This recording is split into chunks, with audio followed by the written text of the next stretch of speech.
It's Katie Lee, and this is the IAMZ103 Podcast. Hey, Z103, I'm in here in the studio with Candyman. Candyman, you're making some music, and that's an interesting name. How'd you get that name? I came up with the name when I was in high school. Me and my friends decided to get together and do a little flirting thing going on. So we went to the store, we got a bunch of bags of candy, and then we went to the school the next day, put them in our bags, went around to all the girls, and we were just really flirting with them, you know? It was like, what kind of candy you like? You like this, you know, all that jazz. And then it was about a couple months later that the principal found out. He was not happy. He was actually going through our bags, thinking it was like drugs and such, you know, and going around saying like, do you have this? You have this? Like, I see what you're doing here. And then he opens up our bags and he notices that it's just candy. And to his surprise, he was like, this is just candy. I was like, yeah, it is. He's like, what's going on here? I was like, well, my name is the Candyman. And if you haven't noticed already, I'm out here giving out candy. That's awesome. And the name's just stuck since then? Yes, it has. I felt it had a nice ring to it. Yeah, I like it. So you decided to carry that over into making music? Yes, indeed. Nice. I love it. How'd you get into making music? I got into music about 4 years ago now.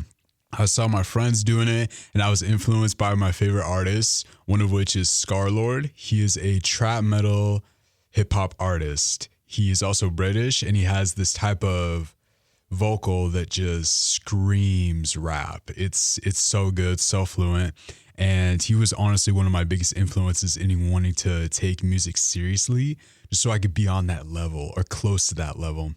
What are you working on right now? Right now, I'm working on a melodic trap album with my best friend, BMJ Reezy.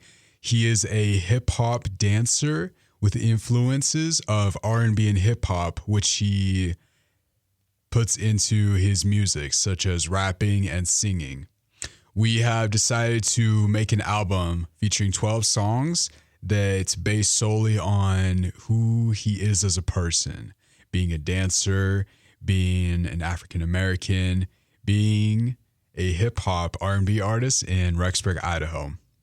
That sounds awesome. And I love that it's kind of centered around the person.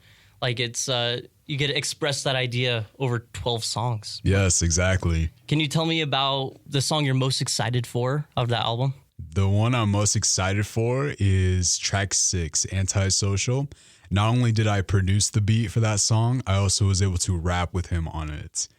Speaking of which, Antisocial track 6 is out now on all platforms, also featuring me, and we just went crazy on that song. Dude, I love it. So where can people find you? What's your handle on social media? My social media handle, Instagram, is Candy4Man2. Thanks for coming in. Of course.